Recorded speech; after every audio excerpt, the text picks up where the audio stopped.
Hello guys, সবাই কেমন আছো? আশা করি সবাই ভালো আছো। যাতে আমি বাঙালি, আমারও আছে চুলকালি, বলতে পারো কিরকম।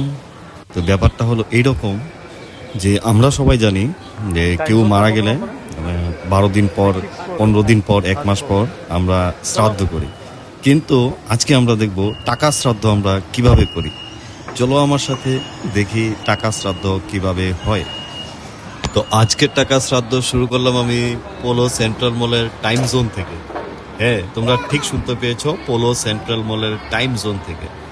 টাইম জোনে ছিল বিভিন্ন প্রকার গেমস, ভিডিও গেমস, বোলিং, অনেক কিছু। তোমরা খেলে শেষ করতে পারবে না। বাপ দাদার প্রত্যেক সম্পত্তি বিক্রি করলেও এখানে গেম খেলে তুমি শেষ করতে পারবে না।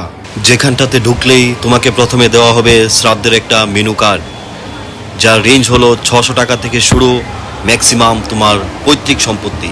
তা আমি মিনিমামটাই নিয়ে নিলাম, 600 টাকা থেকে শুরু। তারপর আরও অনেকবার রিচার্জ করলাম, সেটা তোমাদের পরে বলবো। এই শ্রাদ্ধ অনুষ্ঠানে ঢুকে প্রথমেই চলে গেলাম বোলিংয়ের দিকে, কারণ বোলিংটা হলো আমার একটা ফেভারিট গেম। কি করে ফেভারিট গেম? আজকে খেললাম, আজকেই হয়ে গেল আমার ফেভারিট গেম, কারণ আমার পকেটের সম্পূর্ণ টাকা চলে গেল এই গেমে, বাকি তো খেলতেই পারিনি।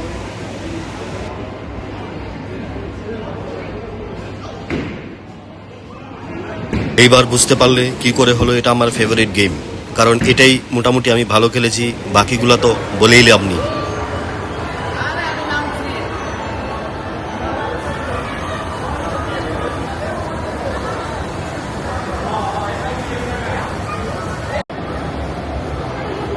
বসো বসো বসো, গেল ঝুম ঝুম ঝুম ইয়া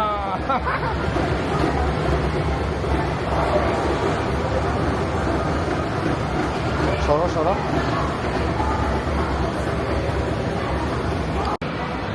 বোলিং থেকে বেরিয়ে দেখি ওরা শ্রাদ্ধ করার জন্য কোনো পণ্ডিত নয়, কোনো মেশিন বসিয়েছিল, যেখানে বিভিন্ন গেমসের মাধ্যমে টাকা শ্রাদ্ধ হচ্ছিল। আগে জানতাম আমাদের ত্রিপুরার লোকের কাছে টাকা কম আছে, এখন দেখি এখানে জায়গা হচ্ছে না শ্রাদ্ধ করার জন্য, সবাই যার যার টাকা নিয়ে এসেছে টাকা শ্রাদ্ধ করার জন্য।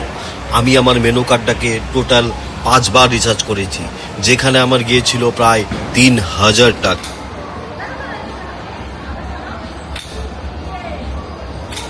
ইয়ে ওয়াও,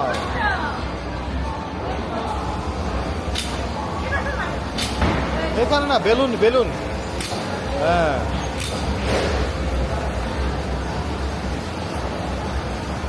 3000 টাকা শ্রাদ্ধ করার পর হ্যাঁ, মারো মারো মারো, আমি মারো। এমনিতেই টাকার পুরানিতে ওইখানে হাঁটছিলাম। তারপর কিছু লোক বুঝতে পেরে আমার কাছে আসে, বলে, দাদা আপনার কি শ্রাদ্ধ করা শেষ? আমি বললাম হ্যাঁ শেষ। বলে, তাহলে এখানে ঘোরাঘুরি করছেন কেন? আপনি কত টাকা শ্রাদ্ধ করেছেন?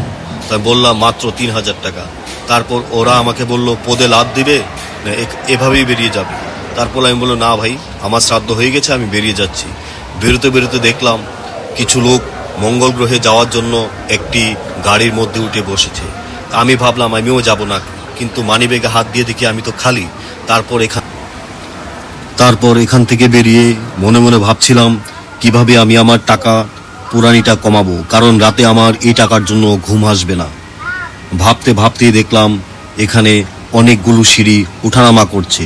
তা আমি ভাবলাম ওখানে যখন পারিনি, এখানে একবার উঠবো একবার নামবো, এভাবে আমি আমার টাকাটা পুষিয়ে নেব। কিন্তু এটাও করা হয়নি। 1-2 বার করার পর সিকিউরিটি এসে বলে, কি হলো দাদা, কি করছেন? তারপর এখান থেকে নেমে গেলাম।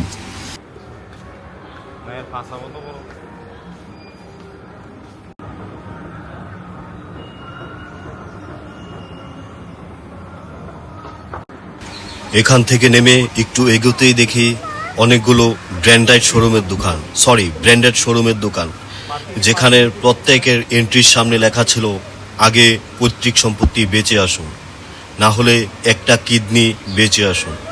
তাই আমি একটু ঘোরাঘুরি করে সম্পূর্ণ মলটা দেখে নিলাম, যা আমার কাছে একদম লাগলো ঝাকাস। টাকা শ্রাদ্ধ করার জন্য 1 নম্বর জায়গায় ত্রিপুরায়। বাই দ্য ওয়ে, মলটা ছিল অনেক সুন্দর, যেখানে ঘুরে আমার অনেক ভালো লেগেছিল। আশা করি আপনাদেরও অনেক ভালো লাগবে। টাকা পয়সা কোনো ব্যাপার না, আজকে আছে কালকে নেই। খরচ করবেন মন মতো।